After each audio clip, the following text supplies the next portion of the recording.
Atenção, feras, um dos assuntos que podem ser cobrados no Enem desse ano e também nos outros vestibulares é a famosa Primavera Árabe.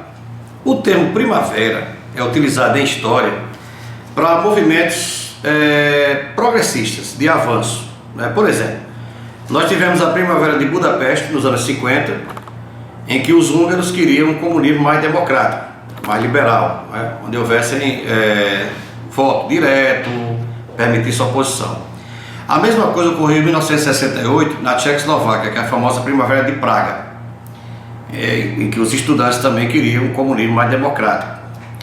Ambos os movimentos foram duramente reprimidos pela ex-União Soviética, que até então controlava todo o leste europeu.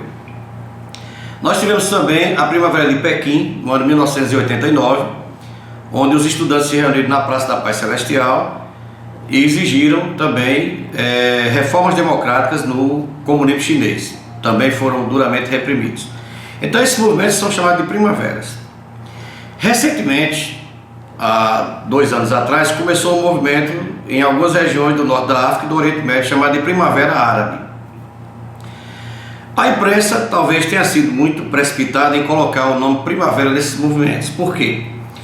Porque dentro desses movimentos nós tivemos aí a presença de radicais muçulmanos. E uma das coisas que esses radicais pregam, e eles participaram desses movimentos, é exatamente a exclusão da mulher da política. Eles simplesmente não aceitam a participação da mulher na política, e a imposição da Sharia, que é a lei muçulmana aplicada às questões penais, sociais, econômicas e tudo mais. Então nós, historiadores, achamos que o termo primavera talvez não seja tão adequado àqueles movimentos lá, dada a presença de radicais muçulmanos desses movimentos. Bom, de qualquer forma, eram ditadores como Gaddafi que estavam no poder, mas não devemos esquecer que durante o longo período que Gaddafi esteve no governo, o IDH da Líbia era o mais alto da África. Então nós não sabemos se isso vai continuar com esses novos governantes que estão aí apoiados pelos ocidentais, né? Na questão específica do Egito, onde o ditador Mubarak foi deposto pela Primavera Árabe, nós temos uma análise meio sombria. Ressuscitaram a perseguição a igrejas cristãs lá, né? Nós temos no Egito cerca de 5% da população não são muçulmanos, são cristãos. É uma das mais antigas igrejas da história, que é a igreja cristã copta no Egito. E eles têm sido alvo de perseguições por parte de muçulmanos radicais que acham que estão no poder agora, depois da derrubada de Mubarak. Então esses ditadores que durante anos governaram Egito, Tunísia, Líbia, não é? E foram depostos, eles não mexiam na questão da mulher. Quer dizer, havia preconceito, discriminação, mas as mulheres votavam, né, em eleições locais, não era exigido aquelas vestimentas altamente excludentes, né? E agora no Egito principalmente tem ocorrido perseguição à religião, e na Líbia perseguição à mulher. Então a pressão da comunidade internacional tem sido grande para que não se mexa na questão das perseguições à igreja cristã e nem na exclusão das mulheres. Mas eu não sei se isso vai funcionar.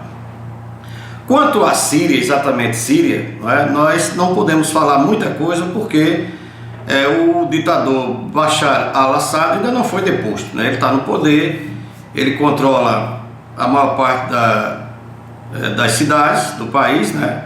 E encontra alguns focos de oposição apoiados pelos ocidentais. Então a gente não pode nem falar muita coisa sobre ele. Mas nós também tivemos protestos no Bahrein, né, outro país muçulmano, no Catar, em países menores, né, que a comunidade de maneira geral nem conhece muito, né, mas que lá existem, por exemplo, monarquias antigas, absolutas, não é?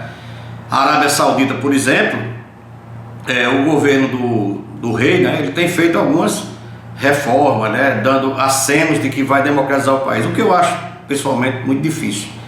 Então, eu como historiador não sou muito animado com essa Primavera Árabe, mas o que pode cair no Enem é exatamente a força que teve as redes sociais, que tiveram as redes sociais nesse movimento, como por exemplo o Twitter e o Facebook, não é? Então muitos protestos, passeatas foram marcados através das redes sociais. Então isso pode ser cobrado, né? Quer dizer, a força da internet, da comunicação e das redes sociais. Então, um abraço.